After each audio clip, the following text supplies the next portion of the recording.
In this training, I want to go through how you can grow your business in 90 days. I'm going to go through a lot of information here, but I want to make it actionable for you so you can get things that you can get done tomorrow.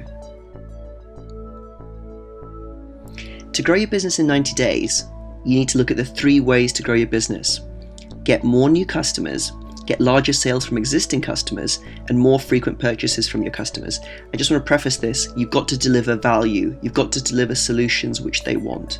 Okay, but then how can we break this down? If we want new customers in 90 days, we've got to know how long does it take for the average person to decide to buy your product or service. If they have to really think about it and do a lot of research, you've got to be in communication with them now. Do you know all the people that are thinking of purchasing your product or service in the next 90 days? If you're a photographer, do you know who's planning on having a baby soon? Because they might be looking for new photography for their baby or documenting the pregnancy. You've got to know the problem they want to solve, and you've got to figure out the earliest point at which you could be in communication with them. These items are very, very important because we're here to solve problems for people. Okay, so for the next 90 days, we want to act on increasing the value of 3 lists. Your prospect list. This is people that may buy your product or solution in the next 90 days. You may have no idea who they are because they may be an invisible prospect list. They may have a problem which you cannot visualize, or they may have a problem which you can visualize. For example, if people wanted to sell a house, you wouldn't know who's thinking of selling their house unless you knew that they'd inquired to you or something like this. So you've got to make these people visible to you. Second thing is your customer list. You need to do an RFM analysis. This is the way you look at the recency of purchase, frequency of purchase, and the monetary value. You want to see who are your best customers, who've spent the most, when did they last buy from you, why did they last buy from you. If they haven't bought from you in a while, is there anything you can do to make them and help them better? So you want to find out if they've got any unfulfilled needs that you could satisfy, upgrade, or better fulfill at profit. And even if you do a one-time solution like laser eye surgery, for example, can you increase your relationship with them, add value even after the fact, and get more referrals?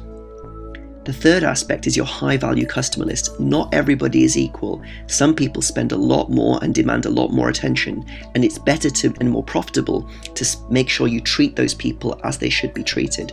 For example, if you've got some people that want the premium service and they want to, for example, purchase the same premium service for their children, and as a family they're spending a lot of money with you, you need to make sure that they get special attention and special treatment.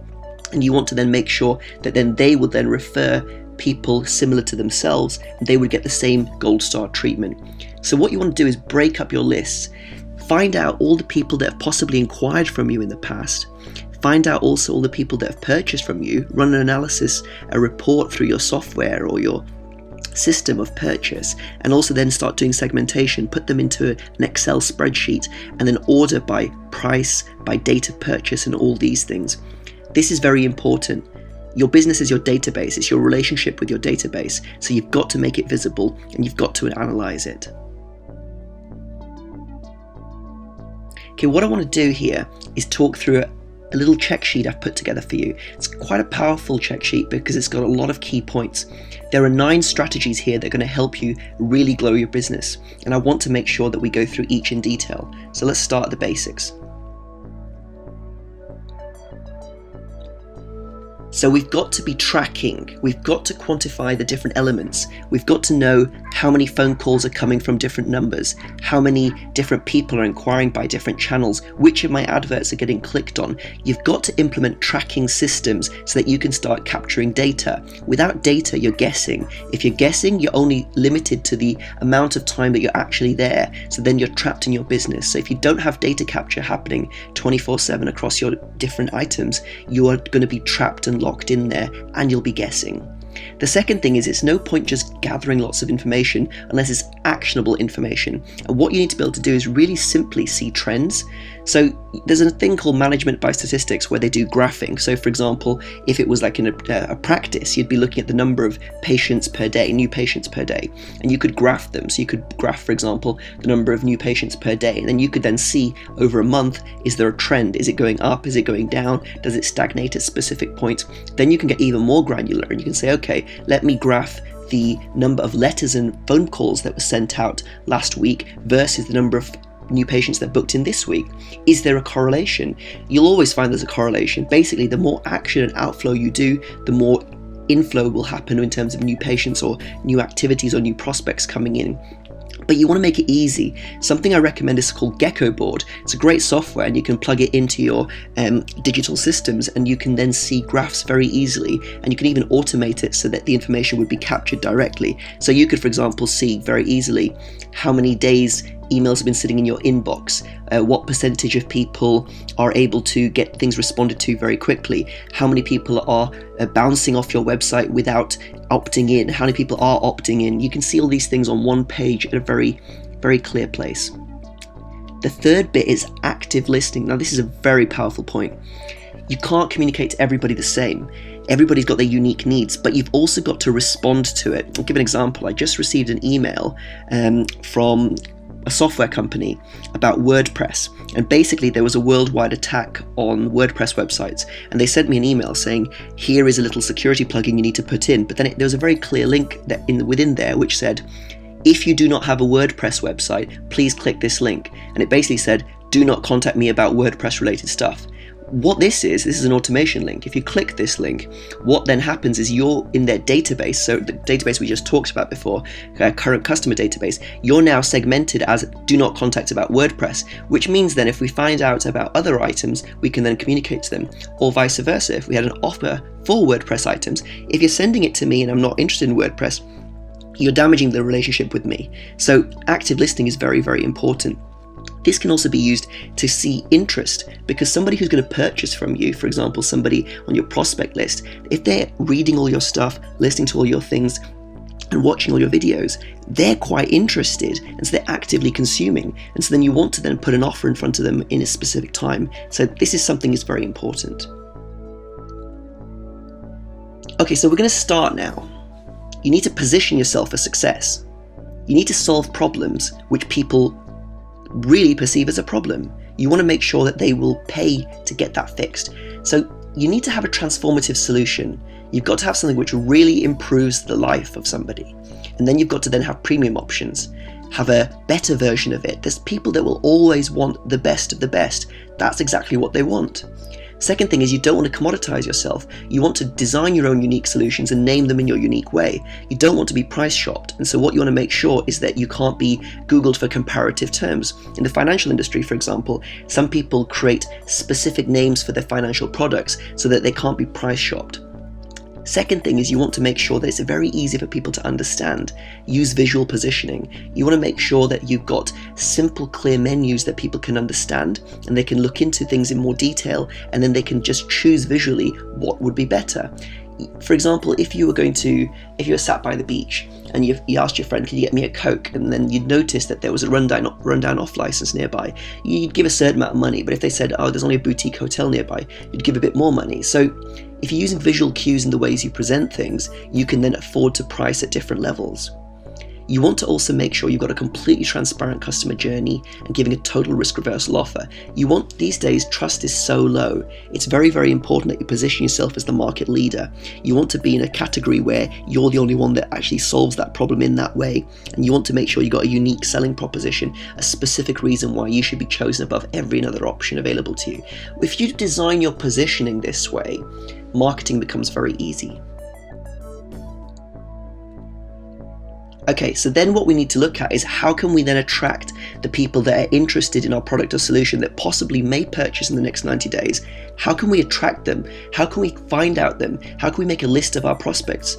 Okay, what you need to do is design your message. You've got to state the problem better than they can state it. You've got to make it attractive to them and engaging. Boring advertising is boring. You want to engage with them, and it's got to be the simplest possible thing. There's the Robert Collier book where they talk about entering the conversation that's going on in their head. So for example, for houses, it would be, I wonder how much my house is worth. That might be an initial question. So for example, find out how much your house is worth. This could be on one of the different media, and we'll go into that. I've got a little check sheet you can see here with the different media. By having the message that they're interested in, it's a very low friction, very easy way for them to engage with you. And then what you do is you capture their details in exchange for giving them the answer to their question, and now they're on your prospect list. What you're able to then do is then look at taking them from broadcast, where you're just literally sending information out, to interactive, where you're then looking for engagement. And the key with the prospect list is creating engagement. You want people to engage with you. You want people to be responding, asking more, because this is how you can tell who a 5-star prospect is. Someone who's happy to deal with you, who wants to go with the solution and is looking to make an action within the next 90 days or so. So by using all of these different elements in different ways strategically, you can sequence your communication to make sure that you can find the people that are the most engaged and the most keen to purchase, and make sure that they can then be having the right information and the right offer sent to them. Now, the other thing is, we're talking a lot about computers, but don't forget all the communication platforms. You've got text messages, letters, postcards. You can then also be interesting with your direct mail. You can use lumpy mail. You can put grabbers on there. You can offer events. You can do event-based marketing. You can have meetup groups. You can have free consultations. You've got so many things you can do. And the whole thing is by creating a targeted message and then being able to kind of broadcast it, and then get the people that broadcast it to engage, and then get the people that engage to engage further. You can then attract the right number of people with the right motivation. Okay, so this is like how you're looking at it. You want to make sure that the message and the sequence is correct. You've attracted the right people. You make sure you have compelling lead bait, and you make sure that you can capture all their details. You want to design your lead capture pages very, very well. Websites these days, so many people are wasting their money on their websites because there's no engagement within there. There's no way that the person can get the solution or the answer to what they want 24 hours a day. I'm constantly surprised at the times that people opt into some of my forms, and then they'll send me information and emails at certain times, and it's 24 hours a day basically, and you've just got to be ready to solve the problem when they want to have the problem solved for them. You've got to make sure that you've got that interesting thank you pages. You want to make sure you reward engagement. So for example, if they've clicked your stuff, offer them something else which can help them further. The other thing is, you want to make sure that you're the dominant player in your industry. You want to show up like nobody else. Have a compelling prospect welcome pack, making sure that it's very compelling, that there's no doubt that you're the number one choice and you get results.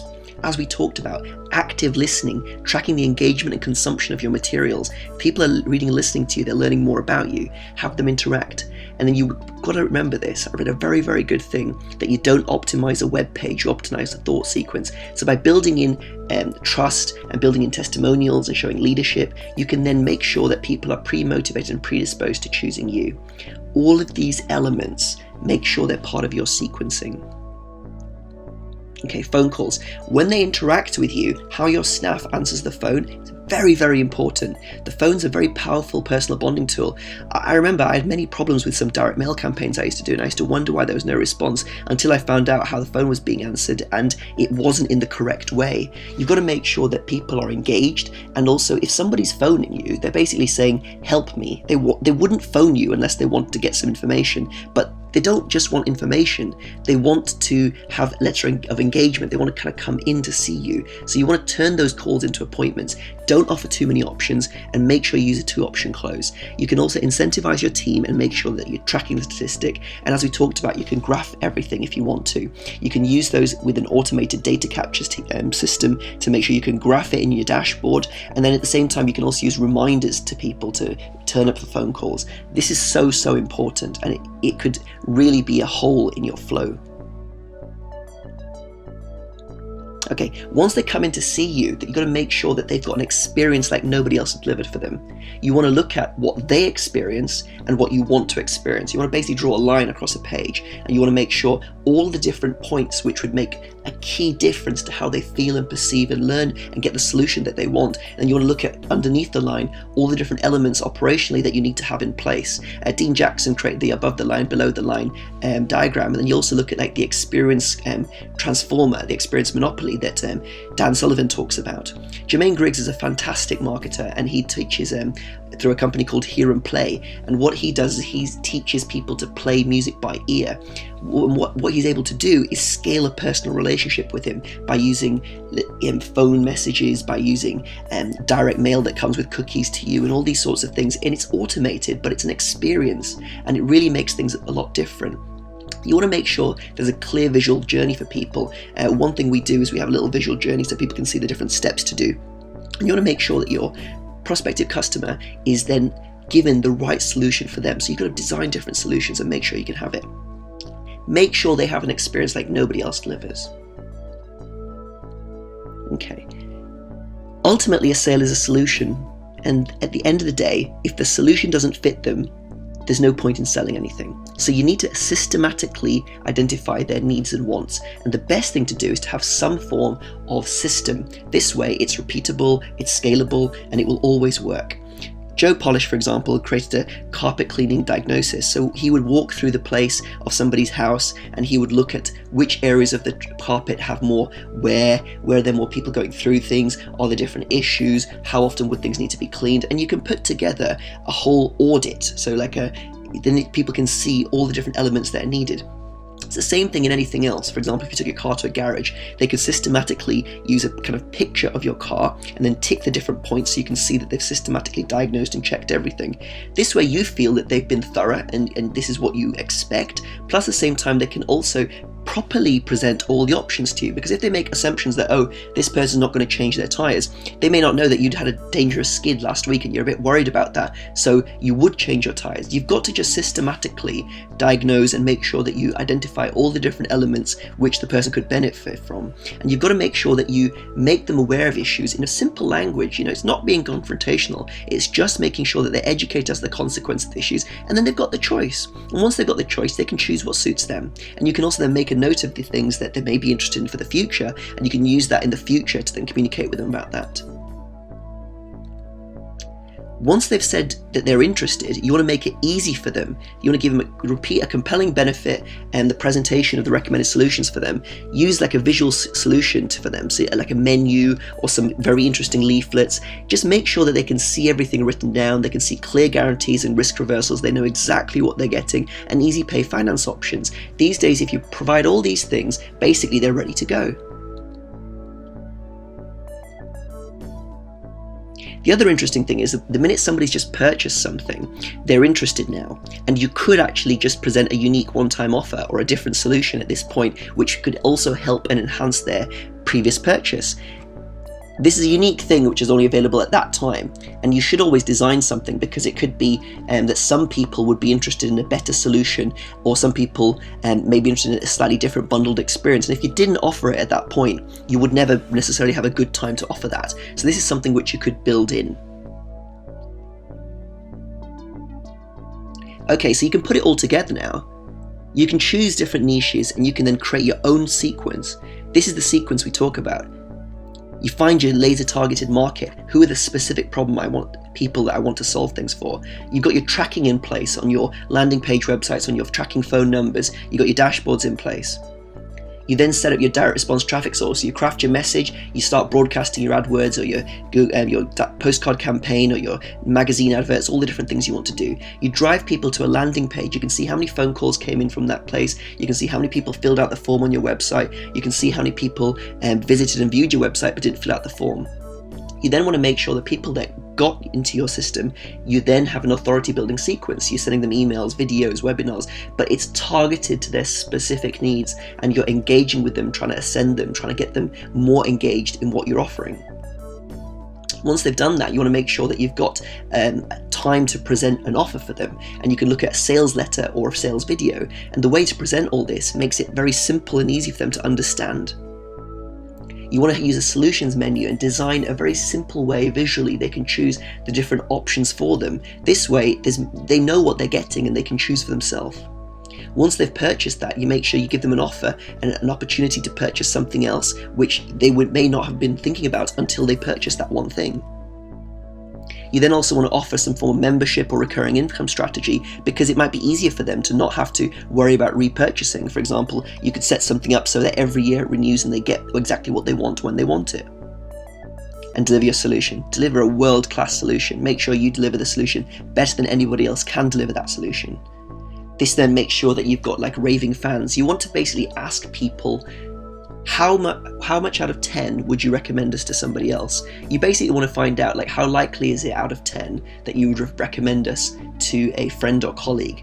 If you've got a 9, that's fantastic, because they're a net promoter and means that they're the kind of person who've had the experience you want. If it's less than that, you've maybe got a problem, because they're not loyal to you and they just purchased because they had to. And what you've got to do then is you've got to make sure that you then find out where that you felt wrong, and you can then go in there and address that and improve that further.